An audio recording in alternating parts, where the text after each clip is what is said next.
नमस्कार मंडळी. आजचा विषय नाद करा पण शेतकऱ्याचा कुठं. तर विषय असा झाला, घरची गेली ती बाहेर गावी फिराय आणि पप्पा म्हणलं घरात बसून काय अंडी घालतोयस का, रानात हो तिकडं आणि तिकडं जाऊन बघ. आंबा जिथं जिथं आलं नाही ती तिथं वांग्याची झाडं लावली ती आणि त्यासनी आळवणी घालून पाणी घाल. म्हणलं लागा खायला कारण धरणीला भार म्हणायच्या आधी आपलं जावावं. हे रस्ता कसा आहे, ह्या साईडला कॅनॉल इकडं ऊस आणि हे आली बघा ऊस आमची आंब्याची बाग कशी काय हिरवीगार एकदम. हा आता विषय बघा, नाद करा पण शेतकऱ्याचा नाही. हे बघा गाडीच्या चावीलाच गेटची चावी, परत म्हणाय नको गाडीची चावी राहिली न गेटची चावी आली न गेटची चावी राहिली न गाडीची चावी आली. हे दोन्ही एकाला जोडलं म्हणजे कसं, दोन्ही एक साथ. नाद करा पण शेतकऱ्याचा कुठं. कसं काय काम एक नंबर. हे गेट खोललं बघा, हे गेट कुलूप एवढंच लावलं एका ठोक्याच तुटल, पण आपलं काय मनाचं समाधान म्हणून आपलं हे कुलूप आहे. हे बघा गेट कसं आहे, अहो गंजलय पाक आणि ही आपली आंब्याची बाग कशी आहे हिरवीगार एक नंबर काम. आता तुम्हाला आपल्या बागाबद्दल माहिती सांगतो. ही सगळी आहे आंब्याची आपली बाग. ही आहे 12.5 गुंठ्यात आणि ही इस्रायल पद्धतीची शेती करते ती का नाही, त्या पद्धतीत आपली बाग केलेली आहे. सगळी मिळून झाडं आहे ती 350.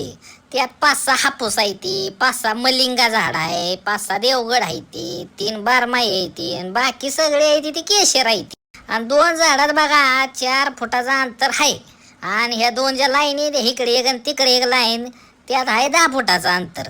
ही बाग आहे 5 वर्ष झाली बघा. आतापर्यंत 3 पिकं घेतली ती. मागच्या वर्षी 2 टनापर्यंत माल काढला. हे बघा खालनं नजारा दाखवतो कसा दिसतोय नजारा, एक नंबर काम आहे का नाही. हा यातला अंतर बिंतर सगळं दिसतंय बघा तुम्हाला, एकदम साफ सुथरी बाग आहे का नाही. अहो नाद करा पण शेतकऱ्याचा कुठे. कसा आहे आता तुम्ही म्हणशीला ही सारखंच डायलॉग म्हणतंय, नाद करा पण शेतकऱ्याचा कुठं का म्हणतोय बघा. हे बघा एक आंबा आला नाही की लगेच तो आंबा काढून टाकला, तिथं लगेच शेवग्याच्या शेंगा लावले त्या. कसं आहे शेवग्याच्या शेंगा 2 झाडं गरीत मोठी लाड झाली ती. तिकडे पलीकडे लिंबविणीचं झाड आहे. अहो डोकं चालवायचं तर शेतकऱ्यानंच. आणि ही इथं बघा थोडी जागा आहे तर या जागेत कांदा आणि लसूण. कसं आहे घरची किती बी खाऊ द्या, गरीत सुट्टी नाही. आता आपण मेन काय आपलं काम आहे त्यासाठी आलोय ती करूया. हे आहे ती बघा वांग्याची रोपं लावली ती आळवणी घालायला पाणी घालायला आपण आलोय. हे पण असाच विषय, आंब्याची झाडं आली नाही ती. आता ती जागा कशी मोकळी सोडायची म्हणून तिथं आपलं रुपटी थोडी बारकी बारकी रुपटी लावली ती. लय महाग झालंय कालवनाचं, 20 रुपये पाव आणि 30 रुपये पाव शिवाय काय मिळेना. आपलं घरातल्या घरातच लावलं म्हणजे घरगुती तरी झालं, बाद झालं. ह्याच्यावर डोळा मस्त बसलाय, जरा साफ करतो. अहो श्वास कुठनं घ्यायची ते आम्ही बी शिकलोय की, शाळेत सांगितलंय झाडं पानातनं वास घेते ती. आता ह्या झाडासनी आळवणी घालायचं म्हणजे पाणी पाहिजे आणि लगा आता पाणी कुठं आणायचं. फादरनं सांगितलंय ड्रम ठेवले ती त्यात पाणी आहे का बघ, नाहीतर हिरीतनं काढून आणा. लगा हिर लगा लांब लय आहे, तिथनं आणायचं. हो इथं ड्रम आहे, पाणी हाय हाय हाय हाय बाबा वाचलो रे. पाणी तरी आहे, इकडे एक ड्रम आहे इथं एक ड्रम आहे. पाण्याची तर सोय झाली. मला वाटलं आता काय खरं नाही, लागतं हिरीतनं पाणी काढाय. अहो काय त्याला का पायऱ्या आहे त्या का काय त्या हिरीला. आता मेन विषय होता पाणी कशानं घालायचं. तर वर दिसलं एक टांबऱ्याला आल्या का म्हणलं जमलं काम. आल्या का यानं पाणी बी आणाय आपलं सोपं पडेल आणि लय जड बी नाही. आपलं एका टांबऱ्याला 2-1 झाडं तर होतेली आणि भरलं बाहेरला रात बुचकाळलं आणि परत देण्यात आलेलं का या औषधाचं तर नसन नव्हता. म्हणून फादरला फोन लावला, म्हणला असं असं टांबऱ्याला पाण्यात बुचकाळलंय, औषधाचं नाही नव्हता, कसलं काय कीटकनाशकाचं नाही नव्हता. तर पप्पा म्हणलं नाही नाही तसं काय नाही, त्यानंच घाल पाणी. मग म्हणलं बरं झालं.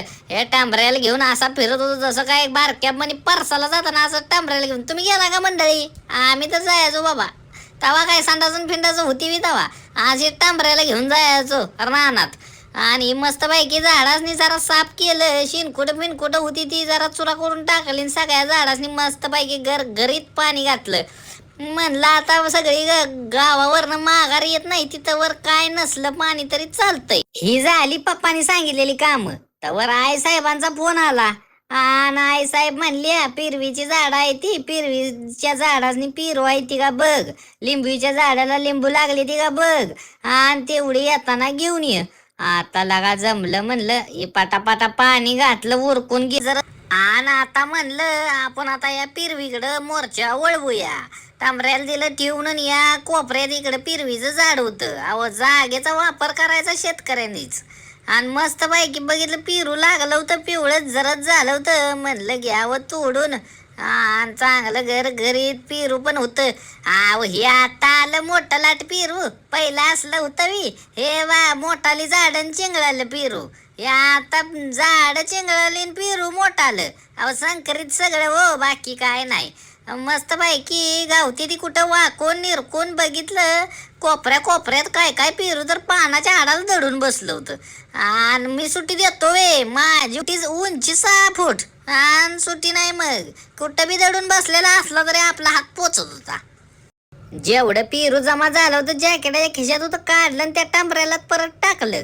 आला का म्हणलं टांबऱ्यालाची काय आता पिच्चा सुटत नसतो आज. परत म्हणलं चला लिंबू बघूया. आख्या लिंबूला एक तेवढं पिवळं लिंबू दिसलं, काढलं ती बी टाकलं टांबऱ्याला. आल्या का ते बी असं दिसत होतं, ह्यांची एकच भाऊकी असल्यागत दिसत होतं. आल्या का म्हणलं यातला लिंबू कुठला आणि आता पिरू कुठला. तरी येताना नशीब डोकं चालवलं होतं, एक पिशवी वायरची घेऊन आलो होतो.